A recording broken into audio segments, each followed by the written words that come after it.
With the latest agriculture news from across the state and nation, it's time for the AgNet News Hour from AgNet West. Here's your host, Sabrina Halverson. Good morning, and thank you for joining us this morning on the AgNet News Hour. We're starting out with a discussion on trade and what we might be able to expect from the new administration. We're talking today with trade expert Ron Baumgarten. I'm going to start out by letting you introduce yourself, Ron. I'm Ron Baumgarten of Counsel at Baker Hostetler in Washington. All right, we wanted to talk about some things going on with the new administration that will be coming in January. Now that the elections are over, we have an idea of how some things are going. So tell me, just to start us off with a little bit, what do you see as going on for the first few months of next year? It's a great question, and a lot of us are certainly wondering what's going to be happening in terms of the trade policy. We right now only can go on what we heard during the campaign, and then some of what's coming out through the transition team and in the media and through talking to people. The big focus was on tariffs during the campaign, and you probably heard about the 10 to 20% across the board increase that was being proposed, as well as a 60% increase on exports to China. And so the actual approach is likely to be a bit more calibrated than that. And more it seems that way. Howard Lutnick, who was just named to be the Commerce Secretary for Trump when he comes into office, actually talked about using tariffs as a means to cut trade deals with other countries. So what you might see is still a very aggressive response, but yet a little bit more adjusted to certain circumstances and authorities. And we can get into that a little bit more if you want in terms of what the president can do without Congress and what he might need Congress for. The big question for ag in all this is going to be retaliation, just like the last time. And I understand California took quite a hit. I think there's been some estimates that came out recently about California as well, estimating what exactly retaliation by China and other countries could do to agricultural exports coming out of California.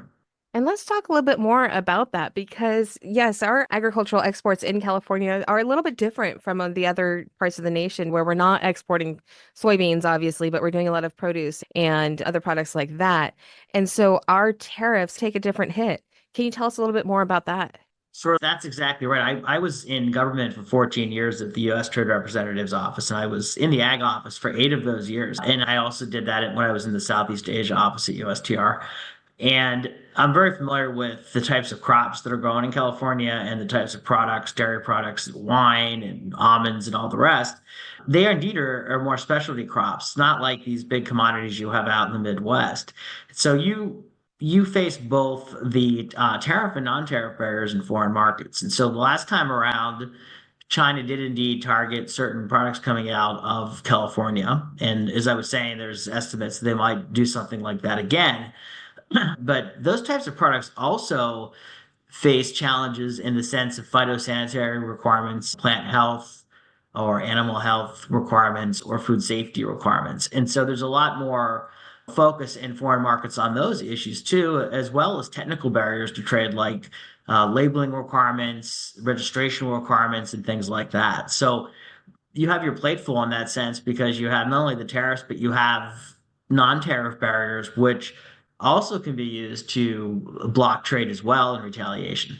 It seems, of course, nobody's perfect. No administration is perfect. There are give and take situations throughout. We're looking at with the Trump administration coming back in, possibly lessening regulations. As he has said, for every regulation there's on the book, he's going to get rid of 8. A lot of farmers in California like that idea because California is so heavily regulated. However, there is the trade-off with we will likely have to face trade difficulties because of tariffs. And so there's a balance there, right? That's right. That's interesting because President-elect Trump did get a lot of support from rural states and rural portions of states as well, even in California where Harris won, but I know out in many ag areas, it was pretty heavily voting towards Trump. There, across the board, I think the calculus was made exactly what you were saying, that there might be tax cuts, there might be cut back in regulations and those types of things. But you also are right that, on the other hand, the ag exports could be hurt in foreign markets. And to balance that out, this is what I saw the last time, too, when I was working at USTR under Trump's first trade representative, Robert Lighthizer. The administration was very serious about tackling ag trade barriers, and the last 4 years haven't been quite as robust as I would say the 4 years under Trump were for fighting affirmatively for export market access for U.S. ag exporters. And I think we could expect to see that again. Some of these tariffs, too, are going to be likely used to as leverage to have reciprocal trade agreements with other countries. Right now, we have extremely low tariff rates across the board. And so the theory behind this is you increase the tariffs, you have more bargaining power, and then you might negotiate some of those down in exchange for market opening.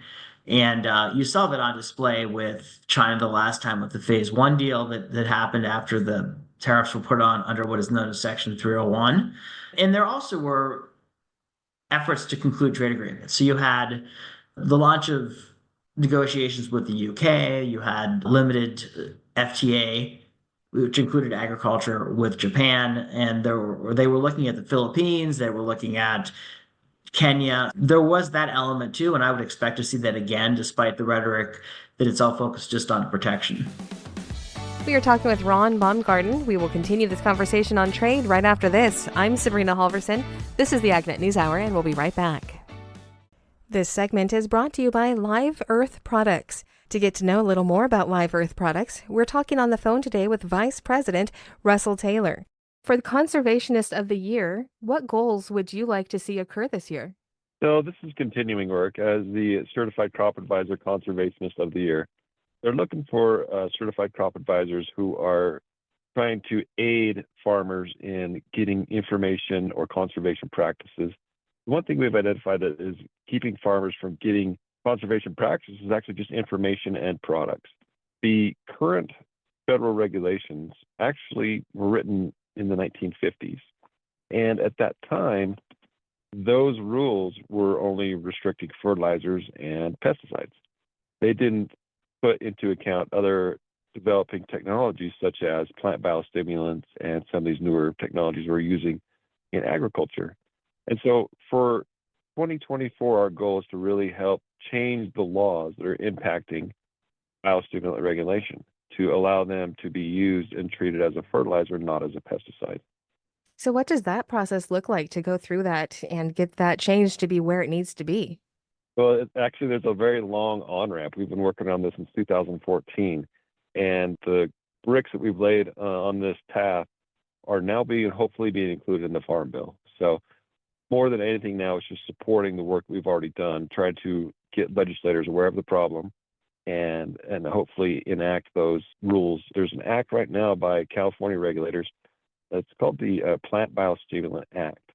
And so the best thing that farmers can do is call up and say, hey, we support this language. This is going to give us more tools to enact those conservation practices and have more products available to us. To get to know more about Live Earth products, you can visit them online at liveearth.com. That is spelled LIVEARTH.com. Welcome back to the AgNet News Hour. Here's Sabrina Halverson. Good morning once again. We're talking with Ron Baumgarten. He is an expert on trade, and we're discussing what we can expect with the new Trump administration coming in January. So with what we know about President Trump or President-elect Trump, which we know from the last time that he served, we've got an idea of what he's like as a president. Do you think that we can expect to see swift action on trade issues from him, or do you think it'll take a while for him to get settled in and to do other things first? He worked pretty fast the last time, and I expect the same this time. When he came in, it was only a few days after inauguration, whenever we withdrew from the Trans-Pacific Partnership that had been negotiated in the Obama administration. So that happened fast. But there are other things where the president can't just unilaterally act, where he might need Congress. Indications now, though, are that Congress is willing to work with him on certain tariff authorities. So he might get certain authorities to increase tariffs, but that also might be accompanied by authority to negotiate additional trade deals. We don't know, exactly how it's going to shape out. In terms of the existing authorities, I said I would talk about that for a second. And there are a few on the books, like the Section 301 I was talking about, something known as Section 232, which is for national security. And there's also this law called the International Emergency Economic Powers Act, or IEPA. And those indeed can be used to be pretty sweeping and to impose trade barriers, tariffs on foreign imports. But there's a process that has to go through with that. The standards are a little bit vague under the IEPA. So that's one that's being said would authorize a more broad-based retaliation. But nevertheless, there's not a authority right now where the president could come in on day one and just do 10% across the board out of nowhere. Yeah, and let's talk a little bit more about what the president can do with or without Congress. What kind of powers does the incoming president have, or what does he need to have approved by Congress? It's a great question because it gets very complicated in the trade space pretty fast. The Constitution itself delegates authority to Congress for the regulation of interstate and international commerce. And so, what you've had throughout U.S. history is a delegation which has increased over the years from the legislative branch to the executive branch. And there's something that's known as Trade Promotion Authority in its most recent iteration, which expired a couple years ago. And that allowed the president to do these multilateral and bilateral trade agreements with our trading partners and to reduce tariffs and other barriers as well. Like I said, that expired, so the president right now is without that authority. And so to get broader authority, Congress will have to do something to give that to President-elect Trump that might be take the form of what I was saying, which would enable him to, this is more along the lines of a tariff you'd see in 1890s, which would be increased tariffs for negotiating purposes. So you have that, and then these other laws I was talking about too, which are just different types of delegations over the years that Congress has given to the president. And they're creative, so they're working on ways to interpret the law like they did with 301 the last time that would enable them to use it in relatively unique and novel ways, unlike before. But it's safer bet to have that authority from Congress, but these other laws also represent delegations of authority where the president can take action.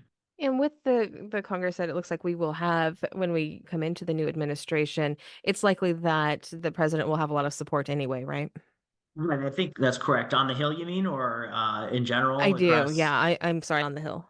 Yeah, exactly. You're right about that. The thing is, the ag sector farmers, ranchers should think about how there is good representation in Congress. I mean, the Senate Majority Leader, John Thune, is from a farm state. So they tend to look out. It doesn't matter what party they're from, too. That's the thing. Rural America tends to stick together on these farm issues. And so you see a lot of cooperation across the aisle on many issues. And I think there's definitely an awareness that ag could be in the crosshairs of China or other trading partners if there's a broad trade war. I think you're going to see some degree of discussions between Congress and the White House on how this policy ultimately shapes up, because of the involvement of the Senate and the House and the leadership there. And it's not as if the president will just have a blank check. As I often say, I've heard this said before, that it's 535 individuals on Capitol Hill. They might belong to a party, but it's individual states, individual interests, those types of things. That's a great point. Yes, they do belong to one of the parties, but these are all individuals involved. Right. Exactly. Yeah, I've heard Democrats say they were concerned about what's going to happen with the trade war because they came from agricultural districts. So you see that, and there's definitely an awareness of those issues.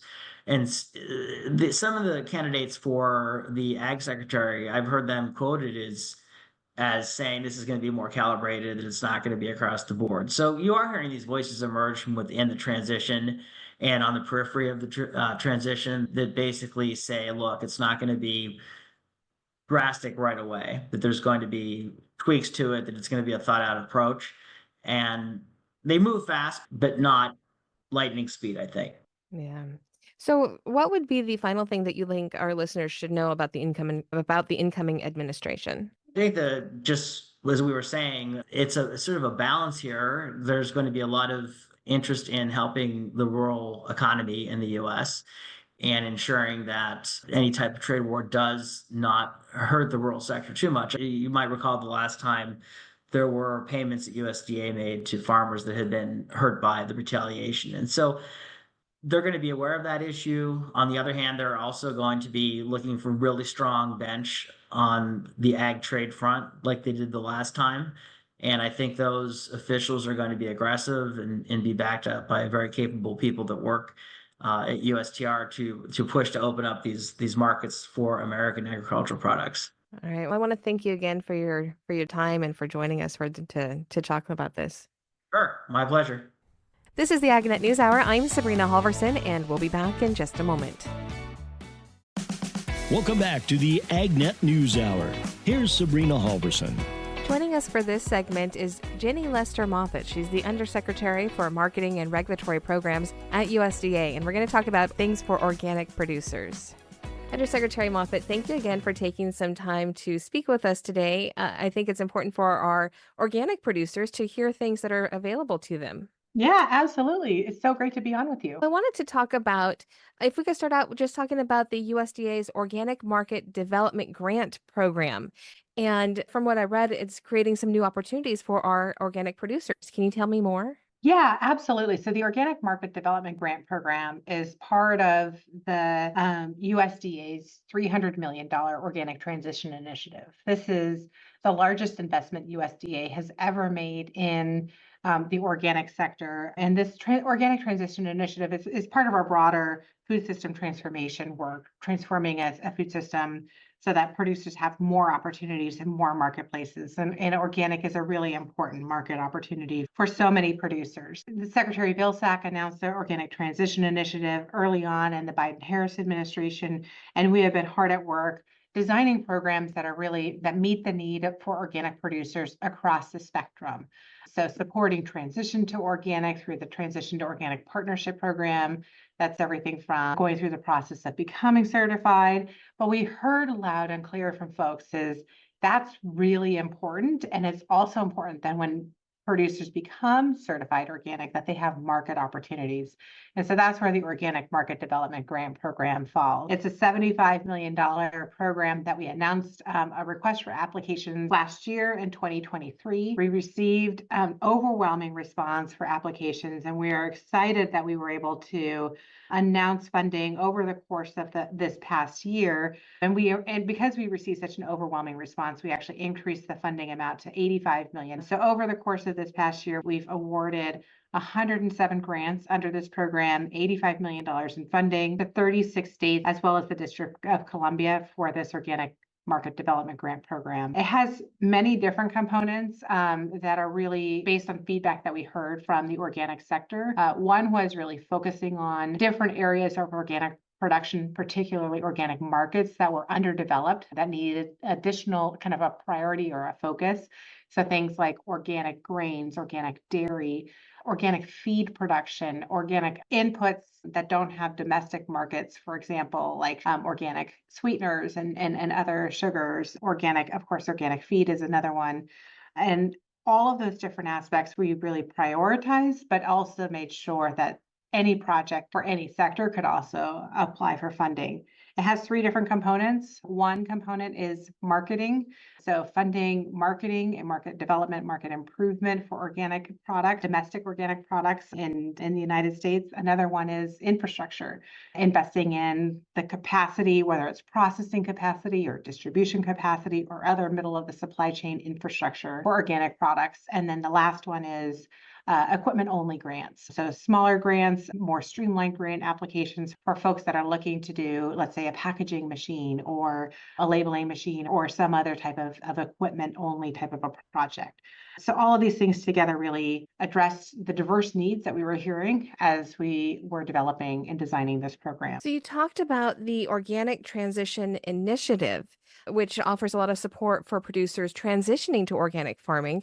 Can you tell me a little bit more about that as well? Yeah, absolutely. So the Organic Transition Initiative launched in 2022. Again, it's a $300 million multi-agency USDA-led effort to support the transition to organic and to build and strengthen organic markets. It has several different components. I mentioned the Transition to Organic Partnership Program. That's $100 million in funding that is through USDA, through the National Organic Program, with partnership in 6 regions. So there's 6 key partners across the country that are then working with a whole host of organizations. Over 180 different organizations across the country are being funded through USDA for this Transition to Organic Partnership Program. And they're doing everything from helping farmers who are transitioning to becoming certified organic with organic standards, understanding crop production practices. To me, a really big part about this is the investment in organizations that are trusted by farmers and different farmers around the country to be able to navigate transitioning to organic, but also investing in experienced organic farmers who can serve as mentors. That's something that I think is really valuable to me as someone who was born and raised on my family's farm, and my dad transitioned to organic back in the 1980s. That was critical for his success in transitioning to organic, was to get support from other organic farmers in the region to learn about, we tried this pest management practices that were specific for organic, or nutrient management, or all of the different trials and tribulations that farmers go through when they're transitioning to a different type of production practice.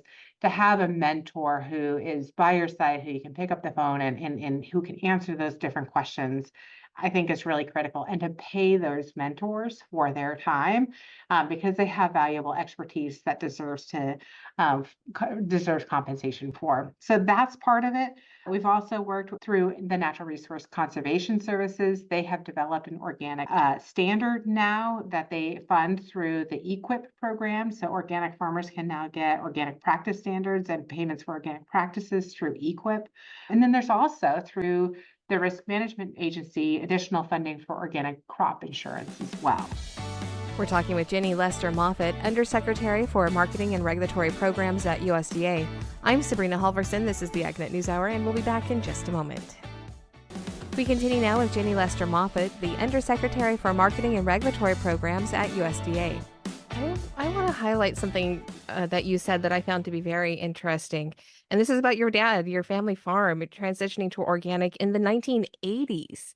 I can't even imagine just the difficulties that must have encompassed, because I was a kid in the 80s, but I don't remember a lot of talk about organic farming back then. So you have a little bit of a firsthand knowledge about the importance of those mentorships too, don't you? Absolutely. The mentorships, and this happens across agriculture, whether it's organic or not organic, but mentorships are such a critical part of success in farming. And I saw my dad go to cooperative extension field days and learn from technical assistance providers, but then also meet other growers who were already certified organic or who were becoming certified organic. They formed a group called the Biologically Integrated Farming Systems Group, that they were navigating how to do pest management through biological systems, things like we know are so familiar with today, like integrated pest management, really navigating and learning that together. They really created that network where they were trying things out. They were partnering with cooperative extension. They were partnering with local resource conservation districts to really fine tune. And because organic, just like farming, is a journey, and we're learning along the way. And it was really a culture of discovery, a culture of innovation, a culture of shared practices.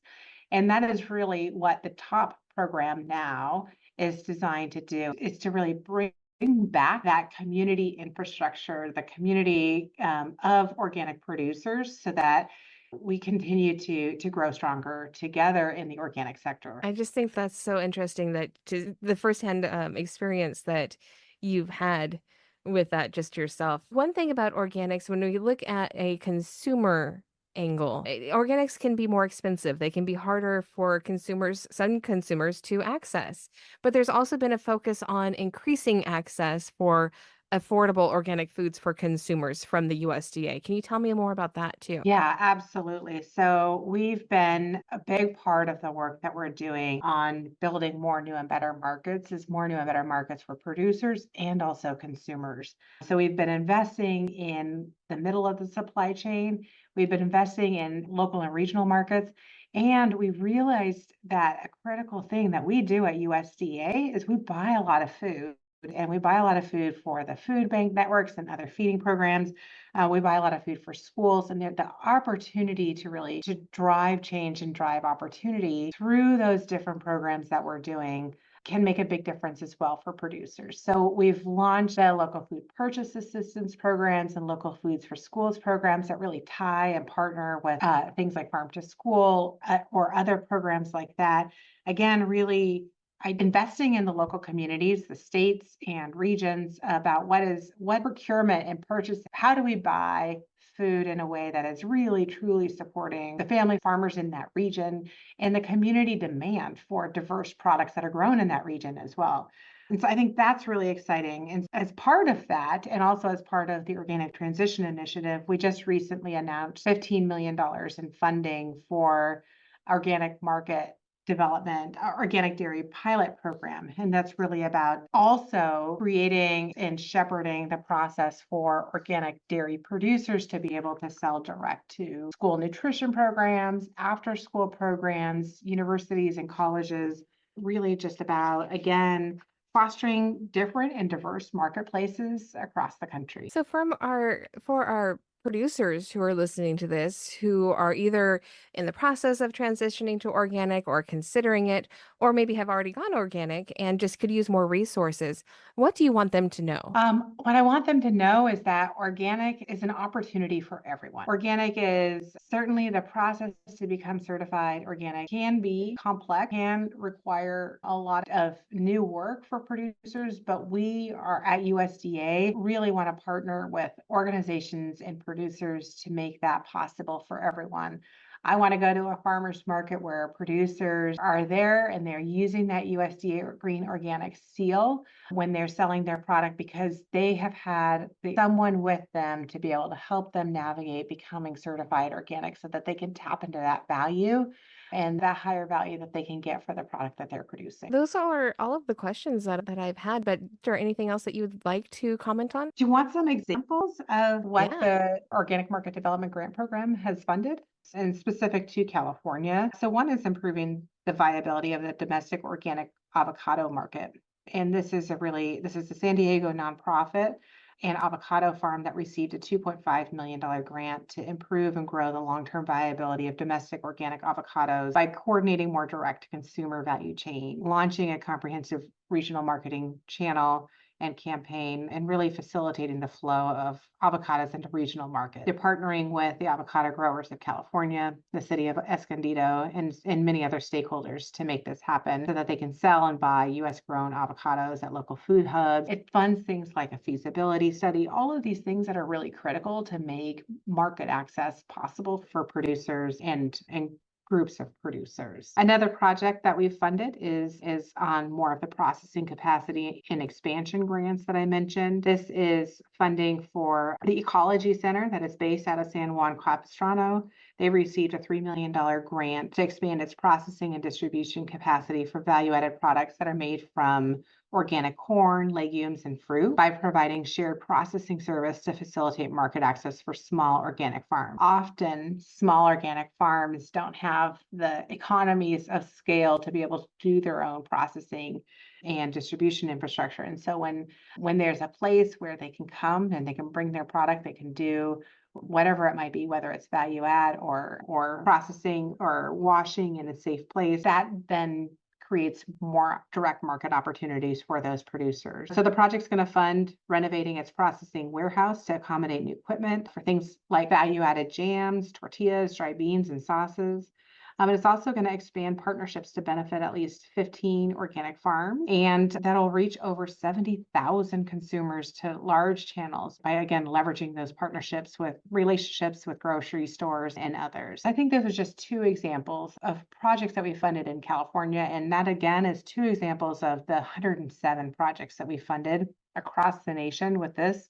So we're going to really start to see much more market opportunity for producers through all of these different projects. This is the AgNet News Hour. I'm Sabrina Halverson. We will be back in just a moment. Welcome back to the AgNet News Hour.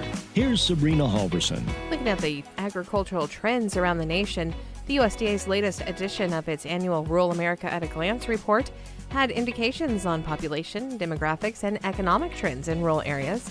Rod Bain has some of the details. It is an annual Agriculture Department report focused on various population and economic trends within our nation's rural areas. The purpose for it is provide a high-level discussion of different topics of interest to policymakers and the general public in terms of the things that are going on in rural America. I'm Rod Bain. Tracy Farragut of the Economic Research Service joins us as we look at recent trends presented within the latest edition of Rural America at a Glance. In this edition of Agriculture USA.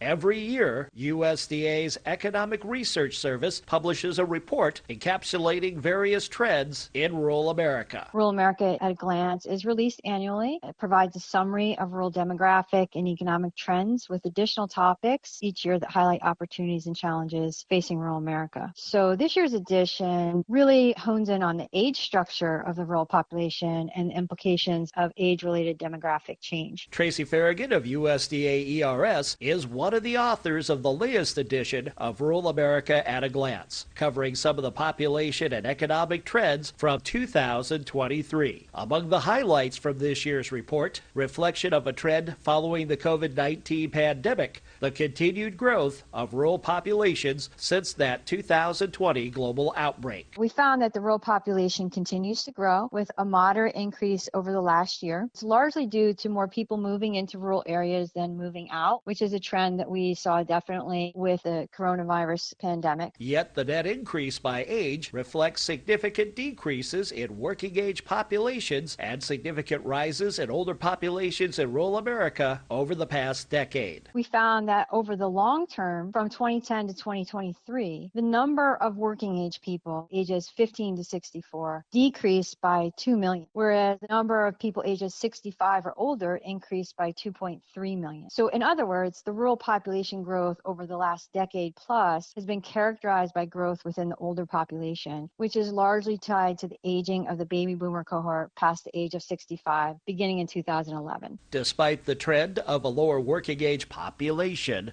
rural employment numbers from 2022 to 2023 grew to nearly pre-pandemic numbers from 2019. Something that we saw last year as well, and that continued again over this past year, increasing again moderately 0.9% from 2022 to 2023. It was accompanied by record low unemployment rates, which were about 4% in 2023. A closer look at the rural labor force over time indicates overall, the rural labor force participation rate has been relatively flat in recent years. We have about the same amount of people in terms of percentage-wise who are participating in the labor market, but we've had increases in working age, but more so in late career and retirement age workers. For instance, the rural persons ages 55 or older were more likely to be employed or looking for employment in 2023 than those same age groups were in maybe say around 2015. The older age groups are tending to stay active in the rural labor market longer than they have for similar cohorts in the past. 14% of the total rural population in 2023 were working poor, which is comprised of persons 16 years of age or older who spent at least 27 weeks out of the year in the labor force. They worked full-time or they worked part-time or they were looking for work, but their incomes fell below the official poverty level. Continuing trends of rural part-time workers experiencing higher working poor rates compared to other workforce demographics. Non-economic factors were the primary reasons that they provided for working part-time, and this was across all age groups, rural or urban, such as childcare problems or other family or personal obligations, rather than economic factors, which is what we may tend to lean towards when we think about this, such as rural business conditions. One notable focus regarding rural children is poverty rates. For children under 5 years old, we found that they have the highest poverty rates under the age of 5 than any other age group in both rural and urban areas. And about 1 out of every 5 among this youngest rural cohort was poor in 2023, compared to about 1 in 10 of the oldest rural cohort, which is ages 75 or older. With a correlation to young parents and challenges with employment. But also in rural areas, there tends to be fewer opportunities for employment and for services that support labor force participation, such as childcare, than in urban areas. The complete edition of the latest Rural America at a Glance can be found online at www.ers.usda.gov. This has been Agriculture USA. I'm Ron Bain reporting for the U.S. Department of Agriculture in Washington, D.C. Don't forget, if you've missed any of our shows or if you just want to catch it again, you can always listen to our podcast. Just search for the AgNet News Hour on your favorite podcast downloading app. This is the AgNet News Hour, and we'll be back in just a moment.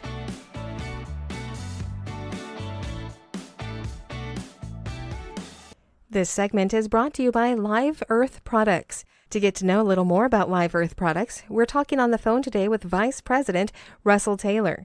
For the Conservationist of the Year, what goals would you like to see occur this year? So this is continuing work as the Certified Crop Advisor Conservationist of the Year. They're looking for certified crop advisors who are trying to aid farmers in getting information or conservation practices. One thing we've identified that is keeping farmers from getting conservation practices is actually just information and products. The current federal regulations actually were written in the 1950s. And at that time, those rules were only restricting fertilizers and pesticides.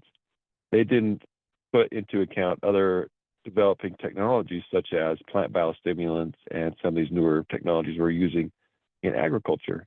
And so for 2024, our goal is to really help change the laws that are impacting biostimulant regulation to allow them to be used and treated as a fertilizer, not as a pesticide. So what does that process look like to go through that and get that change to be where it needs to be? Well, actually, there's a very long on-ramp. We've been working on this since 2014, and the bricks that we've laid on this path are now hopefully being included in the Farm Bill. So more than anything now, it's just supporting the work we've already done, trying to get legislators aware of the problem and hopefully enact those rules. There's an act right now by California regulators. It's called the Plant Biostimulant Act. And so the best thing that farmers can do is call up and say, hey, we support this language. This is going to give us more tools to enact those conservation practices and have more products available to us. To get to know more about Live Earth products, you can visit them online at liveearth.com. That is spelled LIVEARTH.com. Welcome back to the AgNet News Hour. Here's Sabrina Halverson. During his weekly call with farm reporters last week, Senator Chuck Grassley of Iowa gave his opinion on the farm bill introduced last Monday by Senate Agriculture Committee Chair Debbie Stabenow. Here are his thoughts. Well, you folks all know that Stabenow released her version of the Farm Bill. We're reviewing the 1,400-page bill in my office. The timing of this bill is disappointing and unrealistic. As you know, the 2018 Farm Bill expired September 30th, 23. Since then, we've been operating on a one-year extension. It's a sad commentary that Senate Democrats kept farmers waiting 2 years before even releasing a bill text. While producers waited, grain prices fell below the cost of production, and even with an increase of 15 cents in the price of corn yesterday, it's still not above the cost of production.